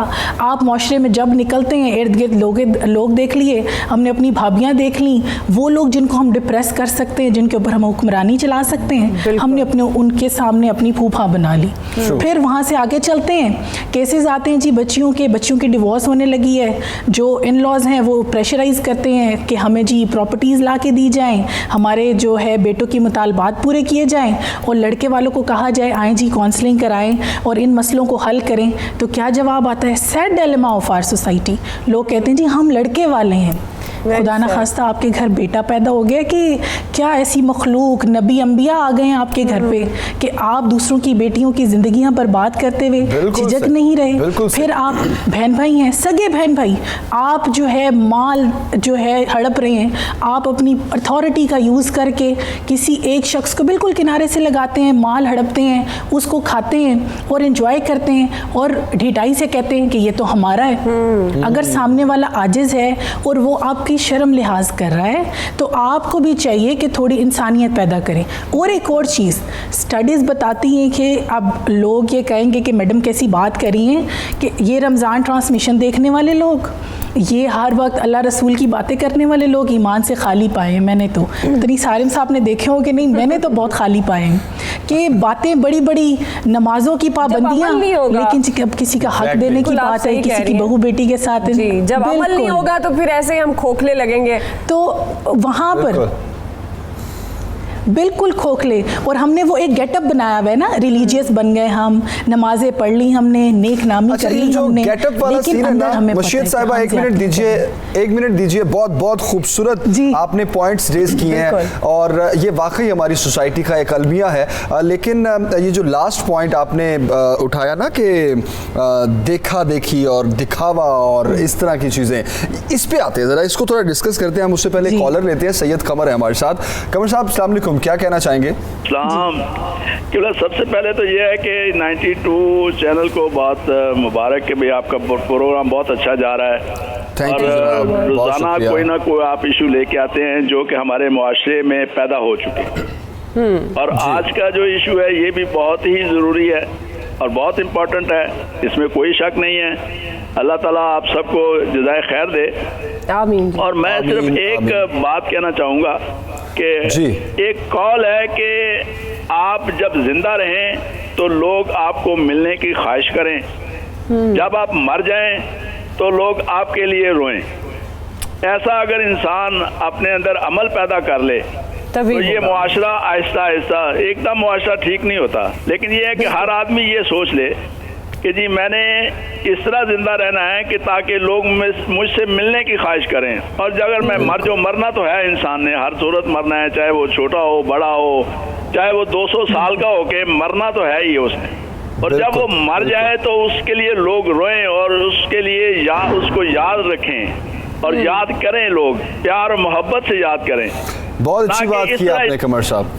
बिल्कुल बिल्कुल, आप बिल्कुल ठीक कह रहे हैं और थैंक यू कॉल करने के लिए और इस टॉपिक को सराहने के लिए। और इसमें कोई शक नहीं है, जिस तरह जिस कॉल की बात करें, अच्छा बहुत से जो बुजुर्ग हैं ना वो ऐसी बातें करते हैं और वो जब अपने आंखों के सामने चीज़ें चेंज होती देखते हैं ना तो वो उनको भी बड़ा अंदर से एक अफसोस हो रहा था कि यार ये हमारा मुआशरा किस तरफ जा रहा है। मैं चाहूँगा मुजाहिद साहब आप थोड़ा हल की तरफ आते हैं। सोल्यूशन क्या हो सकता है? इस्लामी अहकामात, दीन हमारा क्या कहता है कि अगर इस तरह की चीज़ें परवान चढ़ना शुरू हो जाए मुआशरे में तो क्या किया जाए? जी, 2-3 अहम बातें 2-3 जुमलों में कर दूँ। एक तो ये है कि जिस तरह बाकी शोबों में अच्छे बुरे लोग मौजूद हैं, इसी तरह जो अहले इल्म में या मजहबी शख्सियात में अच्छे भी लोग हैं, बुरे भी हैं, हर तरह के लोग मौजूद हैं। तो मैंने बहुत से अच्छे लोग भी देखे हैं, ठीक है। तो दूसरी बात ये है कि इमाम हसन अस्करी रज़ी अल्लाह अन्हु का कौल है, वो कहते हैं कि आजिज़ी एक ऐसी सिफत है जिस पर हसद नहीं किया जा सकता। बाकी हर नेमत पर हसद होता है, आजिज़ी पे कोई हसद नहीं करता, उसको उल्टा हकीर समझता है, हसद नहीं करता। और दूसरी बात ये है कि जब इंसान आजिज़ी इख्तियार नहीं करता तो वो किसी को फ़ायदा नहीं पहुंचा सकता। किसी शायर ने बड़ी प्यारी बात कही, उसने कहा जो आली ज़र्फ़ होते हैं हमेशा झुक के मिलते हैं, क्या बात। सुराही सर निगू होकर भरा करती है पैमाना। अगर सुराही को सीधा रखेंगे तो वो गिलास में या जो भी उसमें मशरूब है उसको भर नहीं पाएगी। झुकेंगे तो किसी को फ़ायदा पहुंचाएंगे। और हदीस में है कि खैरुन्नासी मन यनफ़उन्नास, तुम लोगों में सबसे बेहतर वो है जो लोगों के लिए मुफीद है। अब रहा इलाज का मसला या हल का मसला, हम इस तरफ कैसे आए? पहली बात तो ये है, ये तज़किरा करना भी ज़रूरी है, याद दहानी भी ज़रूरी है। कुरान पाक में एक ही वाक़या को मुख्तलिफ जगहों पे मुख्तलिफ रंगों में बयान किया गया याद दहानी के लिए। तो ये जो हम तज़किरा कर रहे हैं, इल्म लोगों को दे रहे हैं, एजुकेट कर रहे हैं, ये भी एक ज़रिया है ताकि लोग अपने अंदर इन सिफात को अपना सकें, हम भी अपनाएं, लोग भी अपनाएं। क्योंकि जब इल्म ही नहीं तुम में तो अमल क्या होगा? जिस खयाबा में शजर ही नहीं फल क्या होगा? हाँ, ये भी बहुत अहम बात है। जिन लोगों के पास इल्म होता है, बड़े बड़े आलिम भी होते हैं, आप सल्लल्लाहु अलैहि वसल्लम एक दफ़ा मजलिस में तशरीफ़ ले गए, लोग खड़े हुए, आपने फरमाया इस तरह खड़े ना हुआ करो जिस तरह अजमी लोग ताज़ीम के लिए खड़े होते हैं। तो अगर कोई ये ख्वाहिश करता है, इसके तहत लिखा शारहीन ने, अगर कोई ये ख्वाहिश करता है कि मैं जाऊँ अहले इल्म में से है कि लोग खड़े हो जाएं, तो वो मुतकब्बिर है और तकब्बुर करने वाले का अंजाम जानूम है। या बाज़ मजहबी शख्सियात या नाम नहाद जो हैं रूहानी शख्सियात ये सोचते हैं कि हम जाएं, लोग महफिल में खड़े हो जाएं, या हमारे पीछे लोग चले, या हमारा सामान उठा के चले, या जो हैं जी हमारे साथ अकीदत का इजहार करें, अगर कोई उनकी दस्तबोसी नहीं करता नाराज़ हो जाते हैं कि ये जी मगरूर हो गया। मगरूर वो नहीं है जो दस्तबोसी नहीं करता, मगरूर आप हैं। बातें कर रहे हैं सब हम देख रहे हैं अपने ऐसे हो रहा है। हदीस शरीफ में इसका ये इलाज भी बताया गया कि अपना सामान खुद उठाओ। हज़रत सैयदना अली मुर्तज़ा सौदा सुल्फ लेने के लिए गए, आ रहे थे, किसी ने कहा जी मुझे सामान दे दे, फरमाया मेरे घर वालों का मैं खुद उठाऊंगा। नबी करीम सल्लल्लाहु ताला अलैहि वसल्लम जैसा कि बात हो रही थी, अपने काम खुद करते थे। हाँ, एक इसका इलाज ये है कि सलाम में पहल की जाए। आप सल्लल्लाहु अलैहि वसल्लम ने फरमाया कि तकब्बुर का तोड़ ये है, सलाम में पहल करो। छोटा भी है उसको सलाम करो, मर्तबे के एतबार से, रुतबे के एतबार से, उम्र के एतबार से सलाम करेंगे। हल बता रहा हूँ कि आजिज़ी इख्तियार करने के लिए सलाम में पहल करें, मजलिस में जहाँ जगह मिले बैठ जाए। और एक बहुत खूबसूरत हल है कि जो शख्स आपके सामने है, इमाम हसन ने फरमाया कि आप उसे समझें कि इसका मुझ पर एहसान है, उसके सामने आजिज़ी इख्तियार करें। हर शख्स का खुद पे एहसान समझे। और एक हाल ये है कि जो शख्स आपके सामने जिससे मुलाकात कर रहे हैं, या आपसे उम्र में मर्तबे में बड़ा है या छोटा है। अगर वो उम्र में छोटा हो तो ये समझें कि इसके गुनाह कम हैं, मेरी उम्र ज़्यादा है, मैंने गुनाह कम किए हैं, इसलिए मैं इसकी इज्जत करूंगा, इसके सामने और अगर वो आपसे उम्र में बड़ा है तो ये समझे इसकी नेकियां आपसे ज़्यादा हैं, इसलिए उसकी इज्जत करें। ये दो चीज़ें हम अडॉप्ट कर लें तो डेफिनेट हम। और आखिरी हाँ जी एक जुमला अर्ज करना चाहूँगा कि ये जितनी चीज़ें हैं जिस पे हम तकब्बुर करते हैं, या हुस्न व जमाल है, रुपया पैसा है, मालो दौलत है, हमारा स्टेटस है, या बाकी इल्म है, या हमारा तकवा, किसी चीज़ पे भी हम तकब्बुर करते हैं, ये जितनी दुनियावी अशिया हैं उन पे तकब्बुर करते हैं, ये समझ लें ये फ़ानी है, ख़त्म होने वाली। बेशक बेशक बेशक। सारिम भाई, last message from your side, हल क्या है, सोल्यूशन क्या है आपकी नज़र में? बस सलूशन तो मैं बताता हूँ, लेकिन जो मौलाना साहब ने जितनी बातें कही अभी कि अपना सामान खुद उठाओ, ये सब हमें पाकिस्तान में या दीनी ममालिक में नहीं, उन्हीं ममालिक में नज़र आता है जिन्हें हम बुरा भला कहते हैं, जो बड़े हमारे लिए शर्म का बायस है। दूसरा ये कि मैं इतना ही आखिर में कहूँगा कि अगर अपनी मंजिलें पाना चाहते हो, अपने रब को पाना चाहते हो, तो यकीन जानो अपने अंदर आजिज़ी पैदा कर लो, उसी से तुम्हारी मंजिलें मिलेंगी, उसी से तुम्हारा रब मिलेगा। मेरी ज़िंदगी का बहुत तजुर्बा, मैं तो लोगों को कहता हूँ कि आप अगर 1000 साल भी जी लोगे ना तो शायद मेरे इतना तजुर्बा नहीं लाओगे। मैं दिन में जितनी चीज़ें देख रहा होता हूँ, जो कुछ तजुर्बात ले रहा होता हूँ, वो शायद कोई 10-15 हज़ार साल जिए तो शायद उसको पता हो कि क्या होता है और आजिज़ी के फ़ायदे क्या हैं। उसी तजुर्बे से कह रहा हूँ कि अपने अंदर आजिज़ी पाओ, अपनी मंजिलें और अपनी जो है ना रब को फिर पालो। सही, आजिज़ी पाओ और अपनी मंजिलें अपने रब को पालो। मशीद, आपकी तरफ से क्या लास्ट मैसेज? जी, लास्ट मैसेज में मैं यही बताना चाहूँगी कि पेरेंट्स के ऊपर थोड़ा सा बच्चों की तरबियत के ऊपर गौर कीजिए। अर्ली जो एजेस होती हैं, अर्ली जो ईयर्स ऑफ एज हैं, बहुत ज़्यादा इंपॉर्टेंट हैं। बच्चे की पर्सनैलिटी डेवलपमेंट हो रही होती है, तो कोशिश करिए कि अगर वो अपने इर्द गिर्द के बच्चों के साथ अच्छा रवैया नहीं रख रहा तो काउंटर चेक कीजिए। उसको सिखाइए कि बेटा मिलजुल के रहना है। बच्चों के अंदर नफ़रत मत डालिए कि किसी ने तुम्हें मारा है तो जाओ उसको मार के आओ, ये फ़लाँ जगह मेरी है, फ़लाँ जगह तुम्हारी है, ये चीज़। अब फिर जिस वक्त हम थोड़ा अडल्ट्स में आते हैं तो हमें यहाँ पर ये देखना है कि अगर मैं ज़्यादती कर रही हूँ, मेरी फ्रेंड्स हैं, मेरे बहन भाई हैं, मेरे पेरेंट्स हैं, तो उन्हें चाहिए कि वो मुझे बताएं कि नहीं, यहाँ पर अभी तुमने ज़्यादती की है। जब हमारा माशरा अपने ज़िम्मेदारी महसूस करेगा कि इर्द गिर्द जो लोग हैं उनकी जो डेवलपमेंट है उसके अंदर हमने भी किरदार अदा करना है, क्योंकि अल्लाह ताला ने कल हमसे सवाल पूछना है ना कि हम भी तो कॉन्शियस थे, तो why we were not playing our part. तो हमें देखना है कि इर्द गिर्द जो लोग हैं, और अगर कोई आपकी प्यार से बात समझता है तो उसको समझाइए। किसी का हक खाना, किसी को अजियत देना या बेवजह किसी को लेट डाउन करना, ये एक ना एक दिन आप पे वापस आना है। और फिर एक और बात कि सिर्फ अगर हम कहते हैं जी इस्लाम के ऊपर अगर हम इतने मुसलमान होते तो ये मसले ही हम में ना होते, तो अब आप अपने आप को मुसलमान से भी ऊपर उठाइए, इंसान बनने की कोशिश कीजिए। इंसान बनने की कोशिश में क्या होगा कि दुनिया का हर जो रिलीजन है वो आजी सिखाता है, वो सिखाता है दूसरों के साथ मिलजुल के रहना। हर मज़हब, कोई भी मज़हब ये नहीं टीचिंग देता कि सामने वाले के साथ ज़्यादती की जाए, तो इसके ऊपर काम किया जाए। और दूसरा, एम्पैथी लाइए, सामने वाले का दर्द महसूस कीजिए और कोशिश कीजिए कि आपकी वजह से किसी को तकलीफ ना पहुंचे। बिल्कुल बिल्कुल, बहुत शुक्रिया आपका, thank you so much. Time खत्म हो चुका है। अच्छा, मैं बस मुख्तसर ये कि हम अपनी अगर इस्लामी तालीमात को अपना लें तो हम तरक्की कर लेंगे। अल्लामा इकबाल ने फरमाया कि दूसरी कौमें अगर माजी की तरफ जाएंगी डूब जाएंगी, हम जाएंगे तो हम तरक्की कर जाएंगे। अगर हम इस्लाम को देख लें, मुकम्मल ज़ाब्ता है, याद है, ना किसी मुल्क की तरफ देखने की ज़रूरत है, ना किसी और तालीम की तरफ देखने। खूबसूरत बात, खूबसूरत बात, बिल्कुल ऐसे ही है। और अगर अपने मुआशरे को देखें और बाहर के मुआशरे को देखें जिन्होंने तालीमात पर अमल कर रहे हैं, मुसलमान नहीं भी हैं, तो उनका मुआशरा देखें, एक साफ फ़र्क नज़र आएगा। आप तमाम मेहमानों का बहुत शुक्रिया। प्रोग्राम का वक्त खत्म हो चुका है और जाते जाते एक बात ज़रूर कहेंगे जो कि आज का हमारा तलाश गुमशुदा आज और हमने इस पूरे घंटे में कोशिश की कि इसको ढूंढ सकें, तो बेहतर जो एक हल जो मुनासिब लगता है कि अपने आप को इंसान समझें और बनाएं और दूसरों को भी इंसान समझें और बनाएं, इस्लामी तालीमात पर अमल करें, दूसरों के साथ अच्छा रवैया इख्तियार करें, तो डेफिनेट आजिज़ी खुद ब खुद आपके अंदर और इस आजिज़ी को अपने अंदर तलाश करें। यही है, खो चुकी है। बिल्कुल, कल इंशाल्लाह आपसे मुलाकात होगी। इजाज़त दीजिए, अल्लाह हाफ़िज़।